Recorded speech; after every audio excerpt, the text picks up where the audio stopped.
क्या आप जानते हैं कि एक ऐसी ऐतिहासिक लड़ाई भी लड़ी गई थी जो 44 साल तक चली, जिसमें न तो बंदूकें थीं और न ही तलवारें, सिर्फ किसानों का अटूट हौसला और सच्चाई की ताकत थी।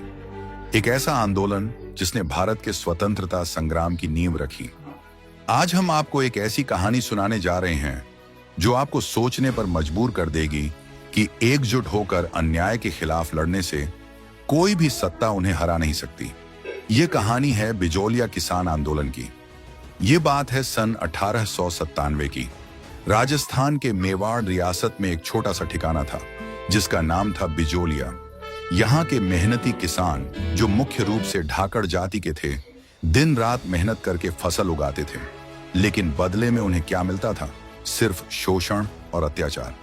तत्कालीन जागीरदार रावकृष्ण सिंह और मेवाड़ के शासक महाराणा फतेह सिंह ने मिलकर किसानों पर इतने कर लगाए थे कि उनका जीना मुश्किल हो गया था। क्या आपको पता है, उन पर लगभग 84 प्रकार के कर लगाए गए थे। इनमें कुछ तो इतने क्रूर थे कि मानवता भी शर्मसार हो जाए। जैसे 1903 में लगाया गया छंवरी कर, जो हर किसान को अपनी बेटी की शादी पर देना पड़ता था। इसके बाद 1906 में नए जागीरदार पृथ्वी सिंह ने एक और नया कर लगा दिया, जिसे तलवार बंधाई कर कहते थे। यह कर नए जागीरदार के गद्दी पर बैठने की खुशी में वसूला जाता था, लेकिन अत्याचार की एक हद होती है। जब सब्र का बांध टूट गया तो किसानों ने एक होकर कुछ करने का फैसला किया। 1897 में गिरधारीपुरा गांव में गंगाराम धाकड़ के पिता के मृत्यु भोज पर लगभग सभी किसान इकट्ठा हुए। यहीं किसानों ने अपनी व्यथा महाराणा तक पहुंचाने का निर्णय लिया। नानजी पटेल और ठाकरी पटेल को उदयपुर भेजा गया ताकि वे महाराणा फतेह सिंह से शिकायत कर सकें, लेकिन उनकी बात अनसुनी कर दी गई। उलटे रावकृष्ण सिंह ने उन दोनों को दंडित किया। यह पहला चरण असफल रहा, लेकिन इसने किसानों को एक बहुत बड़ी सीख दी कि उन्हें अपनी लड़ाई खुद लड़नी होगी। इसी बीच किसानों के सबसे बड़े हमदर्द साधु सीताराम दास ने भी अपनी कोशिशें जारी रखीं और मित्र मंडल नामक एक संगठन भी बनाया।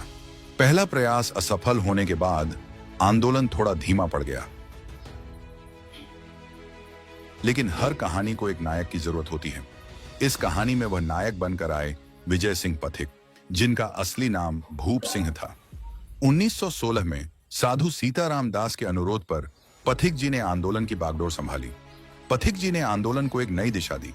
उन्होंने किसानों को अहिंसक रहने की सलाह दी, लेकिन कर न देने के लिए प्रेरित किया। उन्होंने किसानों में जोश भरने के लिए गीत लिखे और उन्हें एक मजबूत संगठन बनाने के लिए प्रेरित किया। 1917 में उन्होंने ऊपर माल पंच बोर्ड की स्थापना की, जिसे भारत का पहला संगठित किसान संगठन माना जाता है। पथिक जी ने इस आंदोलन को बिजोलिया तक ही सीमित नहीं रखा, बल्कि इसे राष्ट्रीय स्तर पर पहुंचाया। लोकमान्य तिलक ने भी इस आंदोलन के समर्थन में अपनी आवाज उठाई। गणेश शंकर विद्यार्थी ने अपने समाचार पत्र प्रताप के माध्यम से इस आंदोलन को पूरे देश में चर्चित कर दिया। यहां तक कि गांधी जी ने भी इस आंदोलन का समर्थन किया। आंदोलन पूरे देश में फैल चुका था और सरकार पर भारी दबाव था। 1922 में ब्रिटिश सरकार के रॉबर्ट हॉलैंड ने किसानों और ठिकाने के बीच समझौता कराने की कोशिश की, जिससे किसानों को कुछ राहत मिली। लेकिन कहानी में अभी भी एक मोड़ बाकी था। 1927 में कुछ मतभेदों के चलते विजय सिंह पथिक को आंदोलन से अलग होना पड़ा। इसके बाद आंदोलन का नेतृत्व माणिक्य लाल वर्मा और जमुना लाल बजाज जैसे नेताओं ने संभाला। उन्होंने आंदोलन को जारी रखा। आखिरकार इतने लंबे और शांतिपूर्ण संघर्ष का फल मिला। 1941 में मेवाड़ के प्रधानमंत्री विजय राघवाचार्य ने किसानों की सभी मांगों को स्वीकार कर लिया। उन पर लगे सभी करों को हटा दिया गया और उनकी जमीन उन्हें वापस दे दी गई। इस तरह 44 साल के इस लंबे संघर्ष ने किसानों को उनकी जीत दिलाई। बिजोलिया किसान आंदोलन सिर्फ किसानों के हक की लड़ाई नहीं थी, बल्कि यह भारत के स्वतंत्रता संग्राम की एक मजबूत नींव भी थी। इसने राजस्थान के दूसरे आंदोलनों को प्रेरित किया और यह साबित कर दिया कि अहिंसा और सच्चाई की ताकत कितनी बड़ी हो सकती है। विजय सिंह पथिक को आज भी राजस्थान में किसान आंदोलन का जनक कहा जाता है और यह आंदोलन आगे चलकर बिजोलिया सत्याग्रह के नाम से भी जाना गया। यह कहानी हमें सिखाती है कि अगर लोग एकजुट होकर अन्याय के खिलाफ लड़ें तो कोई भी सत्ता उन्हें हरा नहीं सकती। तो दोस्तों, यह थी बिजोलिया किसान आंदोलन की कहानी।